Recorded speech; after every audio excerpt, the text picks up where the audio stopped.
What's up, guys? Welcome back to my channel. So I've actually been working on a remix that I'm going to release for free on SoundCloud. If it's still alive in 50 days, I'm sure you've heard the articles or read the articles about how there's like 50 days worth of money before it shuts down. But I think Chance the Rapper is actually pumping a lot of money into SoundCloud, and he's almost taking over, and he's going to save SoundCloud. So shout out to Chance the Rapper. That's really great. He's helping all the small musicians that he used to be like, and that's just a great thing. I really commend him for that. So I've been working on this remix, and I decided I'm going to do a quick video on the arrangement of the track. I know a lot of new producers, they struggle with the arrangement. How long should this be? Should I have a breakdown here? What's going on? So that's why I'm going to talk about this. Alright, so this is the remix I'm doing for the Real Slim Shady track. It was like the first ever hip-hop track that I really knew like every single word to when I was a little kid. Alright, so I'm going to just create MIDI clips here just to show you what it looks like. So for the first 16 bars, I have an intro. The intro is basically for the DJ, so we can mix into the next track and stuff like that. The intro and the outro is 16 bars usually. Sometimes they're a minute long, they're 32 bars or whatever. But for G House, I just have a 16 bar intro. And I just have the kicks, a little pad going, and a loop. And then after the first 8 bars, I cut the kick out, you can see over here, for a little bit. And then I create a little tiny bit of tension, so then the uplifter could come, a new bass sound can come in, and these perk shots can come in. So I'll just show you guys real quick.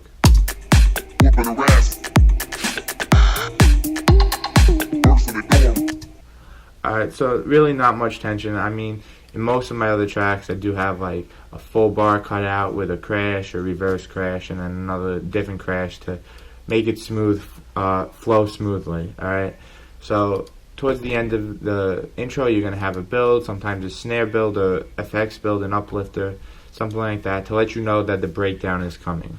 For this, I only have an 8 bar breakdown, so we'll label this, change the color, BD, breakdown.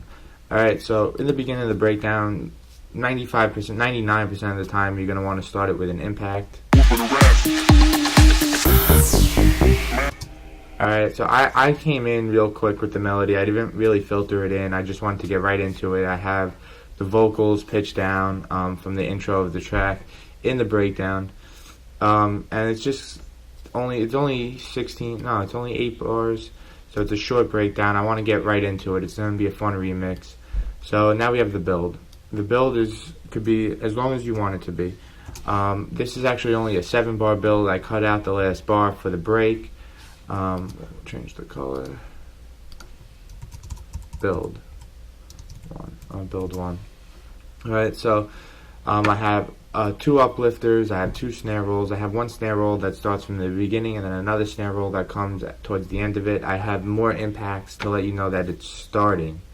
So as the tension increases, you're going to want to automate some of the bass or the synths, tease the drop a little bit within the breakdown. So after the 7 bars, I do have a 1 bar break.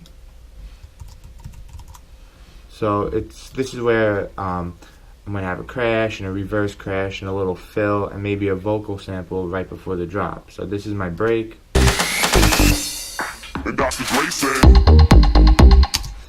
Alright, so after that, just a short little break. Let the listener or the dancer know that the drop is coming.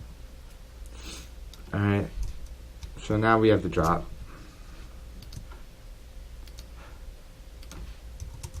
Drop 1. Alright, so in the first few tracks I ever made, like Higher Ground, the first track I ever had signed, the drop was completely the same throughout the entire 16 bars of both drops. It's just something you learn with time. You want to keep the listener, the song changing, because you don't want anybody to get bored with it. So in the beginning I have just the basic. I think it hits hard with the perk shots, the sub, the bass, and the light pad and stuff. And then after the first 4 bars, I cut the kick out for a little bit, and then I bring in a white noise down, and then I bring in the claps. And then after that, you can see I cut it out again. I have a crash and a reverse crash to let you know that the loop is coming in. also have another synth coming in with the bass. So yeah, that's it. And then right before the drop ends, you're gonna want to cut it out again. Sometimes people only cut it out maybe at the 8th bar and the 16th bar, but I've been cutting it just to create a little more change in the track. So now for the second breakdown, very similar to the first breakdown, you're going to want an impact. Generally, the second breakdown is usually longer. BD2.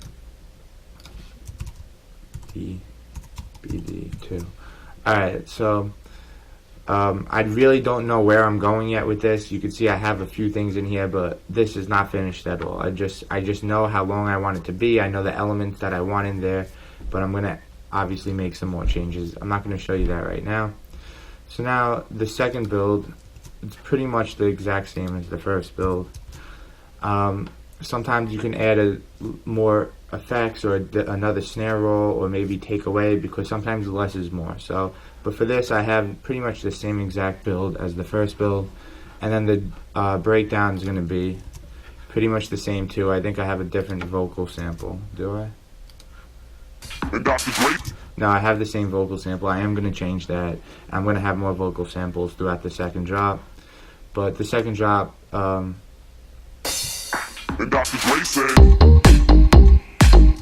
have it very simple, very basic. It's got a good sub to it when you hear it on good speakers, and I didn't even mix any of this yet. So this is going to be the second drop.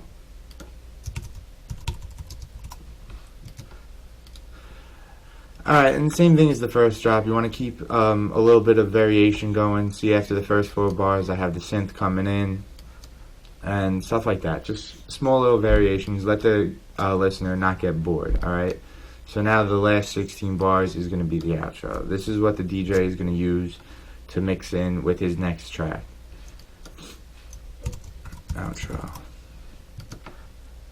Fucking make it red. Alright, so the outro is going to be pretty much the reverse, the opposite of the intro. You're going to want to start with most of the elements of the track, and then after the first 8 bars, or maybe even after the first 4, you're going to start reducing some of the elements. Because at the end of, like in the beginning of the intro, it sounds very similar to the drop. Not much is really missing, maybe just one of the bass sounds. And then towards the end of it, all I really have is the kick and a clap and the bass. Not even the sub bass, like the mid basses and high basses that I'm using in this track. So that's basically it, guys. I hope this was a helpful video to you. If it did help you out, please hit subscribe to my channel. And also next week, without a doubt, probably Wednesday, I'm going to be releasing the free sound bank for Sylenth One. It's going to have about, I think just 11 sounds for Sylenth One. I have 3 basses, 3 leads, 2 saws, and 3 effects. It's short, quick sound bank, but I just wanted to give you guys something free for the few people who actually do subscribe to my channel. So thanks for watching, and I'll see you guys next time.